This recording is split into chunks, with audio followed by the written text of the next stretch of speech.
नमस्कार दोस्तों, हम लोग वर्ल्ड ज्योग्राफी की सीरीज कर रहे हैं जिसमें नॉर्थ अमेरिका के बारे में हम लोगों ने पढ़ लिया। हम साउथ अमेरिका के बारे में पढ़ रहे थे जिसमें हम लोगों ने साउथ अमेरिका के पर्वत और पठार के बारे में पढ़ा। उसके साथ झीलों के बारे में भी हम लोगों ने पढ़ लिया। आज हम लोग शुरू कर रहे हैं दक्षिणी अमेरिका की नदियाँ। ठीक है, सबसे पहले हम लोग मैप में देख लेते हैं कौन कौन सी प्रमुख नदियाँ हैं दक्षिण अमेरिका की। ठीक है, एक बार देखिए। 1 नंबर पर ओरोनिको, दूसरे अमेजन, तीसरे साउ फ्रांसिस्को, पराना और कोलोराडो। 5 प्रमुख नदियाँ हैं साउथ अमेरिका की। इसमें हम लोग देख लेते हैं मैप में। ये वेनेजुएला देश है, यहाँ पर एक ओरोनिको नदी है, इम्पोर्टेंट है। दूसरे नंबर पर अमेजन नदी, विश्व की सबसे बड़ी नदी। तीसरे नंबर पर साउ फ्रांसिस्को नदी, ये अटलांटिक महासागर में मुहाना बनाती है और ये भी ब्राज़ील में बहती है। 4 नंबर पर पराना नदी है। ठीक है, यहाँ पर एक नदियों का समूह है, पराना है, पराग्वे है, उरुग्वे है। ठीक है, 3 नदियों का समूह है। और 4 नंबर पर पराना हो गई। 5 नंबर पर कोलोराडो नदी, ये रही नीचे वाली कोलोराडो नदी। ठीक है, एक एक करके डिस्कस करते हैं हम लोग। सबसे पहले हम लोग करते हैं ओरोनिको नदी के बारे में पढ़ते हैं। ओरोनिको नदी, ठीक है, इस नदी का उद्गम गुआना पठार से हुआ है।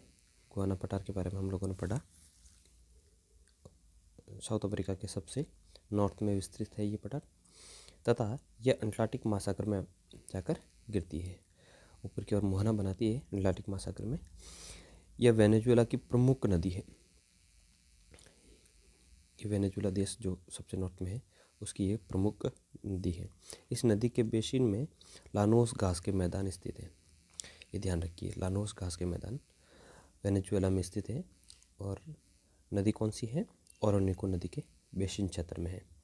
दोस्तों, ये इक्वेटर के पास में होने के कारण उष्ण कटिबंधीय घास के मैदान कहा जाता है इनको। उष्ण कटिबंधीय घास के मैदान कौन से? लानोस घास के मैदान। इस नदी के बेसिन में पेट्रोलियम के भंडार हैं। वेनेजुएला का जो तटीय क्षेत्र है, तटीय इलाका है, नदी के आसपास वाला या फिर जो तट के आसपास वाला इलाका है, वो वहाँ पर पेट्रोलियम के ज़्यादा भंडार आपको मिलेंगे, जिसमें ये नदी बेसिन भी धनी है। ठीक है, अगला पॉइंट देखिए। इसकी प्रमुख सहायक नदी करोनी है, जिस पर एंजल जलप्रपात स्थित है। ये ध्यान रखिए दोस्तों, विश्व का सबसे बड़ा जलप्रपात है एंजल जलप्रपात, जो कि करोनी नदी किसकी सहायक है? ओरोनिको नदी की सहायक नदी पर स्थित है, जिसकी ऊंचाई 979 मीटर है। ठीक है, 979 मीटर इसकी ऊंचाई है, तथा गुरी जलप्रपात स्थित है। एक तो है एंजल और दूसरा गुरी जलप्रपात, दोनों ध्यान रखिए आप लोग। अगला पॉइंट, एंजल जलप्रपात विश्व का सबसे ऊंचा जलप्रपात है। विश्व का हाईएस्ट अगर ऊंचाई पर जलप्रपात का नाम पूछे तो आप लोग एंजल जलप्रपात करेंगे। ठीक है, ध्यान रखिए। ओरोनिको नदी के बारे में ये सामान्य जानकारी थी। आगे चलते हैं हम लोग। अमेजन नदी, दूसरा अमेजन नदी, आप लोगों ने सुना होगा इसके बारे में, बहुत बार पढ़ा होगा, इम्पोर्टेंट नदी है। पहला पॉइंट देखते हैं इसमें। इस नदी का उद्गम एंडीज पर्वत से हुआ है। जब हम लोग एंडीज पर्वत पढ़ रहे थे तो वहाँ पर एंडीज पर्वत से उद्गम होने वाली मुख्य नदियों में अमेजन और कोलोराडो के बारे में हम लोगों ने पढ़ा था। एंडीज पर्वत से इसका उद्गम होता है, तथा यह अटलांटिक महासागर में अपना मुहाना बनाती है। ठीक है, गिरती है।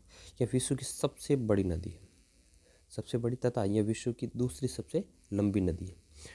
ये थोड़ा सा ध्यान रखिए आप लोग। बड़ी नदी का तात्पर्य है कि इसका जो बेसिन एरिया है, ठीक है, वो विश्व में सबसे बड़ा है।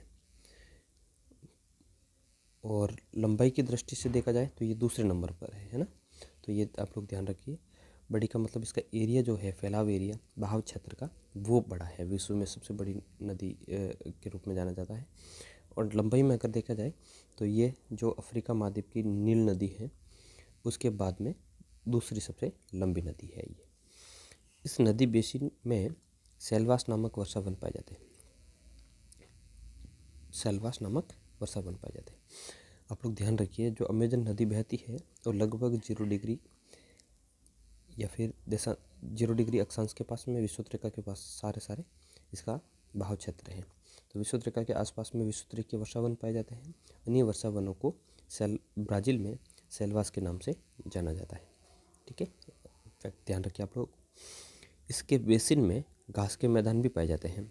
ठीक है, कौन कौन से, जैसे देख लो, कैंपोज, सेराडोज, कैंटिंगस आदि घास के मैदान देखने को मिलते हैं। अमेजन की प्रमुख सहायक नदियाँ बहुत सारी, वैसे तो बहुत सारी सहायक नदियाँ हैं, लेकिन प्रमुख जो एग्ज़ाम ओरिएंटेड इम्पोर्टेंट है, जैसे नेग्रो है और मेडिरा, ये इनकी प्रमुख सहायक नदियाँ हैं। अमेजन नदी के बारे में हम लोगों ने देखा। आगे चलते हैं दोस्तों हम लोग साउ फ्रांसिस्को नदी। इसकी मुख्य विशेषता देखते हैं। इस नदी का उद्गम ब्राज़ील के पठार से हुआ है। ठीक है, तथा यह अटलांटिक महासागर में अपना मुहाना बनाती है। यह पूर्ण रूप से ब्राज़ील में बहने वाली सबसे लंबी नदी है। पूर्ण रूप से ब्राज़ील में बहने वाली सबसे लंबी नदी। वैसे अमेजन नदी भी बहती है, लेकिन वो पूर्ण रूप से ब्राज़ील में नहीं बहती। उसका उद्गम एंडीज पर्वत से होता है और उसके बाद में ये ब्राज़ील में होते हुए अटलांटिक महासागर में अपना मुहाना बनाती है। लेकिन अगर पूर्णतः ब्राज़ील में बहने वाली नदी के बारे में पूछा जाए तो साउ फ्रांसिस्को नदी है। ठीक है, एक ये काम करती है, ये साउथ ईस्ट से नॉर्थ ईस्ट की ओर से को जोड़ती है ना। इस प्रकार से ये नदी बहती है। इसके कारण इसका जैसे देख लें अगला पॉइंट, यह ब्राज़ील से साउथ ईस्ट भाग को नॉर्थ ईस्ट भाग से जोड़ती है, अतः इसे राष्ट्रीय एकता की नदी कहा जाता है। फॉर एग्जांपल देखते हैं हम लोग, जैसे अपना भारत है, भारत में अगर कन्याकुमारी से लगाकर कश्मीर तक अगर कोई ऐसी नदी हो तो उसको हम लोग क्या कहेंगे, नेशनल इंटीग्रेशन रिवर। ठीक है, पूरे भारत को जोड़ रही है। इस प्रकार ये साउ फ्रांसिस्को जो नदी है वो ब्राज़ील में साउथ ईस्ट भाग को नॉर्थ ईस्ट भाग से जोड़ती है, अतः इसे राष्ट्रीय एकता की नदी भी कहा जाता है। इंपॉर्टेंट फैक्ट है, एग्जाम में पूछ सकता है, किस नदी को राष्ट्रीय एकता की नदी के रूप में जाना जाता है, तो ब्राज़ील की साउ फ्रांसिस्को नदी। ठीक है, आगे चलते हैं हम लोग पराना नदी के बारे में पढ़ते हैं। पराना नदी, ठीक है, साउथ अमेरिका की ये भी इम्पोर्टेंट नदी है। इस नदी का उद्गम ब्राज़ील के पठार से होता है। इसका भी उद्गम ब्राज़ील के पठार से होता है तथा ये रियो डी ला प्लाटा में गिरती है। रियो डी ला प्लाटा में गिरती है। इसको जो मुहाना है उस क्षेत्र को रियो डी ला प्लाटा कहा जाता है। ये अटलांटिक महासागर के तटीय क्षेत्र में है। इस नदी की प्रमुख सहायक नदियाँ पराग्वे है और एक उरुग्वे है। इन तीनों नदियों को सम्मिलित रूप से प्लाटा नदियाँ कहा जाता है। पराना, उरुग्वे और पराग्वे नदियों, तीनों को पराना, उरुग्वे और पराग्वे नदियों के समूह को क्या कहा जाता है, प्लाटा नदी कहा जाता है। और जहाँ पर ये गिरती है उसको रियो डी ला प्लाटा कहा जाता है। ठीक है, आप लोग ध्यान रखिए। इस नदी यानी पराना के बेसिन में ग्रान चाको नामक घास के मैदान स्थित है। ग्रान चाको घास के मैदान किस नदी बेसिन में स्थित है, तो आप लोग ध्यान रखिए, पराना नदी बेसिन में स्थित है। अगला पॉइंट, पराग्वे ब्राज़ील सीमा क्षेत्र पर पराना नदी पर इताइपू बांध स्थित है। इताइपू बांध किस नदी पर स्थित है, पराना नदी पर। कहाँ पर है, तो ये पराग्वे देश और ब्राज़ील के सीमावर्ती क्षेत्र में स्थित है। ठीक है, आप लोग ध्यान रखिए, क्योंकि विश्व का दूसरा बड़ा जल विद्युत उत्पादन करने वाला बांध है। ठीक है, अगला पॉइंट देखते हैं हम लोग। इताइपू बांध के बारे में हम लोगों ने पढ़ा, ये पराग्वे और ब्राज़ील के सीमावर्ती क्षेत्र में पराना नदी पर स्थित है। यह विश्व का दूसरा सबसे बड़ा जल विद्युत उत्पादन करने वाला बांध है। दूसरा है दोस्तों, ध्यान रखिए आप लोग, पहला कौन सा होगा, पहला चीन का है। चीन का एक बांध है, वो पहले नंबर पर है, और दूसरे नंबर पर इताइपू बांध है जो कि पराना नदी पर स्थित है। इसकी कुल क्षमता जो जल विद्युत उत्पादन करने की है वो 14,000 मेगावाट है। ठीक है, ये ध्यान रखिए आप लोग। अगला देखते हैं हम लोग, प्लाटा नदियाँ दक्षिणी अमेरिका के विभिन्न देशों के बीच अंतर्राष्ट्रीय सीमा बनाती है। बहुत इंपॉर्टेंट है, कौन कौन सी सीमा बनाती है हम लोग देखते हैं। पराना और पराग्वे नदियाँ ब्राज़ील और पराग्वे के मध्य सीमा बनाती है। उसके बाद में पराग्वे और अर्जेंटीना के मध्य सीमा बनाती है। उसी प्रकार उरुग्वे जो नदी है वो ब्राज़ील और अर्जेंटीना के बीच में पहला सीमा बनाती है, और उसके बाद में उरुग्वे और अर्जेंटीना के बीच में अंतर्राष्ट्रीय सीमा का निर्धारण करती है। आगे चलते हैं हम लोग, लास्ट नदी है कोलोराडो नदी। ठीक ठीक है, छोटी सी नदी है लेकिन पढ़ लेते हैं हम लोग इसमें इसके बारे में। इस नदी का उद्गम एंडीज पर्वत से होता है। ठीक है, दो नदियाँ मुख्यतः हम लोगों ने पढ़ा था, अमेजन और एंडीज, तथा यह अटलांटिक महासागर में गिरती है। ये पैटागोनिया मरुस्थल की प्रमुख नदी है। पैटागोनिया पठार और पैटागोनिया मरुस्थल के बारे में पढ़ा हम लोगों ने। इसकी ये प्रमुख नदी है, कौन सी? कोलोराडो नदी। ठीक है, तो इस प्रकार दोस्तों हम लोगों ने साउथ अमेरिका की 5 नदियों जो प्रमुख हैं उनके बारे में सामान्य जानकारी पढ़ी, हम लोगों ने विशेषताएं पढ़ी। इसको आप लोग बार बार रिवीजन करिए, मैप पर लोकेट कर दीजिए। ठीक है, क्योंकि यहाँ से कई बार प्रश्न आते हैं तो आप लोगों को आइडिया रहेगा। इसके बाद में हम लोग चलते हैं आगे, दक्षिणी अमेरिका का मैदानी प्रदेश। ठीक है, या फिर मैदान, कौन कौन से मैदानों को विभाजित किया जाता है एक बार मैप पर देख लेते हैं हम लोग। ठीक है, देखते हैं हम लोग, ये दक्षिणी अमेरिका है। जैसे सबसे पहले पश्चिमी तटवर्ती मैदानी प्रदेश, ये वाला आपको जो पैसिफिक ओशियन के तट के सारे जो मैदान दिख रहे हैं, कोस्टल एरिया या फिर कोस्टल प्लेन, इसको तटीय मैदानी प्रदेश कहते हैं। दूसरा एंडीज पर्वतीय प्रदेश, ये एंडीज है, इसके बारे में हम लोगों ने पढ़ा है, ये एंडीज पर्वत। तीसरा मध्यवर्ती मैदानी प्रदेश, ये जो बीच में है ये मध्यवर्ती पूरा मैदानी प्रदेश है। ठीक है, लानोज, कैंपोज, ठीक है, उसके बाद पंपास, ये सारे मैदानी प्रदेश यहीं में आएगा, मध्यवर्ती क्षेत्र में आएगा। और लास्ट है पूर्वी उच्च भूमि, ये जो है ईस्टर्न हाईलैंड के रूप में जाना जाता है, जो ब्राज़ील का पठार और ये वाला क्षेत्र होता है। ठीक है, तो एक एक करके हम लोग इसको डिस्कस करते हैं। सबसे पहले देखते हैं हम लोग पश्चिमी तटवर्ती मैदान। पहला पॉइंट है इसमें, एंडीज पर्वत के पश्चिम में स्थित विश्व के सबसे लंबे तटवर्ती मैदान है। एक आप पॉइंट ध्यान रखिए, विश्व में सबसे लंबी पर्वतमाला तो एंडीज, और एंडीज पर्वत के जो पश्चिम में जो मैदानी क्षेत्र है वो विश्व का सबसे लंबा तटवर्ती मैदानी प्रदेश है। अगर प्रश्न आ सकता है कि विश्व का सबसे लंबा तटवर्ती मैदानी प्रदेश निम्न में से कौन सा है, तो आप लोग ध्यान रखिए, साउथ अमेरिका का जो पश्चिमी तटवर्ती मैदान है वो विश्व का लार्जेस्ट कोस्टल प्लेन एरिया है। अगला पॉइंट देखते हैं हम लोग, इस मैदानी क्षेत्र की मृदा में नाइट्रेट फॉस्फेट की मात्रा अधिक पाई जाती है। ठीक है, नाइट्रेट और फॉस्फेट की मात्रा अधिक पाई जाती है। उसका कारण क्या है? यहाँ पर दोस्तों समुद्री पक्षियों की जो बीट होती है, गुआना के कारण, गुआना पक्षी जो होते हैं उनकी बीट होती है, उसके कारण इस क्षेत्र में नाइट्रेट और फॉस्फेट की मात्रा अधिक पाई जाती है। ये तटीय मैदान में क्षेत्र में आपको नाइट्रेट और फॉस्फेट की मात्रा ज़्यादा मिलेगी। इसका निर्यात भी किया जाता है, ये खाद के रूप में उपयोग किया जाता है। ठीक है, तो ये एक अलग सी विशेषता है। यह मैदान संकरे है, एक तरफ पर्वत है दूसरी तरफ सागर है, संकरे मैदान है, तथा यहाँ तांबे के भंडार पाए जाते हैं। ये आप ध्यान रखिए, इसका तांबे के भंडार पाए जाते हैं। इस मैदानी क्षेत्र के मध्यवर्ती भाग में अटाकामा मरुस्थल स्थित है। ठीक है, साउथ अमेरिका में 2 मुख्य डेजर्ट हैं, एक अटाकामा और दूसरा पैटागोनिया, जो विश्व का शुष्कतम मरुस्थल है। ठीक है, शुष्कतम मरुस्थलों में इसकी गिनती की जाती है, तथा पेरू एवं चिली में इसका विस्तार है। ठीक है, ऊपर पेरू और नीचे चिली, इसके अंदर ये विस्तृत है। कौन सा? अटाकामा मरुस्थल। लास्ट पॉइंट देखते हैं, इस मरुस्थल में विश्व का शुष्कतम स्थान अरिका स्थित है। ठीक है, एक फैक्ट के रूप में प्रश्न आ सकता है कि अरिका नामक स्थान किस लिए प्रसिद्ध है, तो ये विश्व का शुष्कतम स्थानों में से जाना जाता है। ठीक है, इसलिए ये प्रसिद्ध है।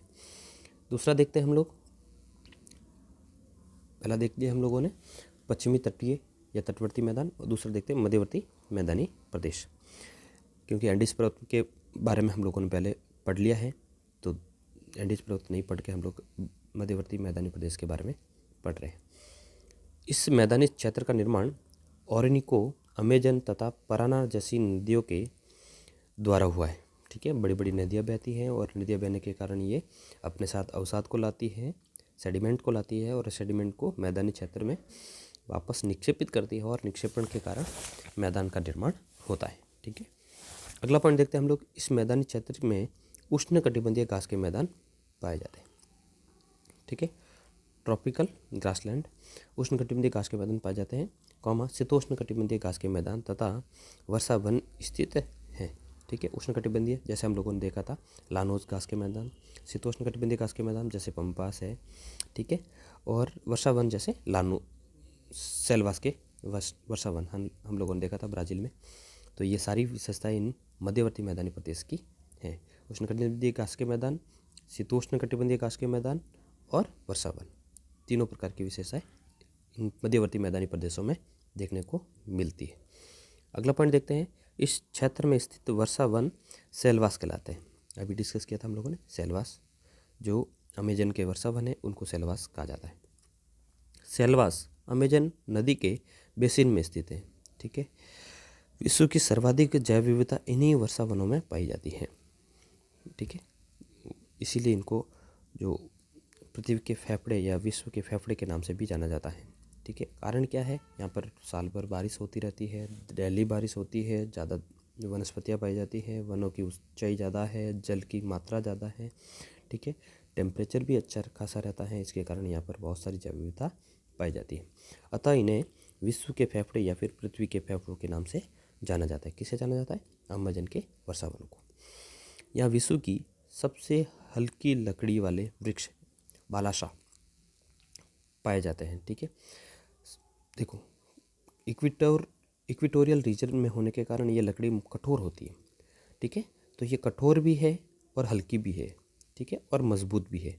इसके कारण ये लकड़ी ज़्यादा उपजाऊ उपयोगी बन जाती है, ठीक है। एक साथ बहुत सारी विशेषताएं पाई जाती है इसके अंदर, जैसे हल्की भी है, ठीक है, और यहाँ के वनों की जो लकड़ियाँ होती है वो कठोर होती है, ठीक है। तो ये फर्नीचर और अन्य प्रकार के उपयोग के लिए इसका महत्व बढ़ जाता है। बालसा नामक लकड़ी, ठीक है, ध्यान रखिए आप लोग। यहाँ के प्रमुख उष्णकटिबंधीय घास के मैदान अग्रलिखित है कौन कौन से हैं, जैसे देख लेते हैं हम लोग। लानोस है, सारे उष्णकटिबंधीय घास के मैदान है, ध्यान रखिए आप लोग। मिलान का प्रश्न आ सकता है, निम्न में से कौन सा उष्णकटिबंधीय घास का मैदान है, तो आप लोग ध्यान रखिए। लानोस है, ग्रान चाको है, कैंपोज है, सेराडोस है और कैटिंकस है, ठीक है। ये मुख्यतः उष्णकटिबंधीय घास के मैदान है। आगे चलते हैं हम लोग। अगला पॉइंट, यहाँ पंपाज नामक शीतोष्णकटिबंधीय घास के मैदान है। पंपास घास के मैदान आपको अर्जेंटीना में मिलेंगे, जो कि एक शीतोष्णकटिबंधीय घास के मैदान है। यहाँ के घास के मैदान का उपयोग कृषि पशुपालन के लिए किया जाता है, ठीक है। मिश्रित कृषि कह सकते हैं हम लोग, मिश्रित कृषि के लिए इसका उपयोग किया जाता है। मिश्रित कृषि का तात्पर्य होता है कृषि के साथ साथ में पशुपालन करना, ठीक है। और इन घास का उपयोग या घास के मैदानों का उपयोग दोनों के लिए किया जाता है, कृषि के लिए और पशुपालन के लिए। इसलिए हम लोग कह सकते हैं कि इन घास के मैदानों का उपयोग मिश्रित कृषि के रूप में किया जा सकता है। अगला पॉइंट देखते हैं, पंपास घास के मैदान के बारे में हम लोग डिस्कस करते हैं, क्या है इनकी क्या विशेषता है। यह शीतोष्णकटिबंधीय घास के मैदान है, जो अभी डिस्कस किया था, जो मुख्यतः अर्जेंटीना में स्थित है। यह घास के मैदान ब्राज़ील तथा उरुग्वे के कुछ भाग में भी पाए जाते हैं। इसका थोड़ा सा विस्तार ब्राज़ील और उरुग्वे देश में भी मिलेगा आपको। इन घास के मैदानों में चरणोजम मृदा पाई जाती है। चरणोजम हाई या उच्च अक्षांशीय क्षेत्रों में पाई जाती है ज़्यादातर। इसमें ह्यूमस की मात्रा अधिक पाई जाती है, अतः यह अत्यधिक उपजाऊ मृदा है। अगला पॉइंट देखते हैं, इन घास के मैदानों में पौष्टिक घास का विकास होता है। किसके कारण? उपजाऊपन मृदा के कारण। यहाँ पाई जाने वाली घास को अल्फा घास के नाम से जाना जाता है। ये ध्यान रखिए आप लोग, अल्फा घास के मैदान, ठीक है। इन घास के मैदानों का उपयोग कृषि तथा पशुपालन के लिए किया जाता है। यहाँ मुख्यतः गेहूँ का उत्पादन किया जाता है। जो अर्जेंटीना वाला क्षेत्र है, इसको धान का कटोरा भी कहा जाता है। जहाँ पर पंपास घास के मैदान है, वहाँ पर गेहूँ का उत्पादन ज़्यादा होता है।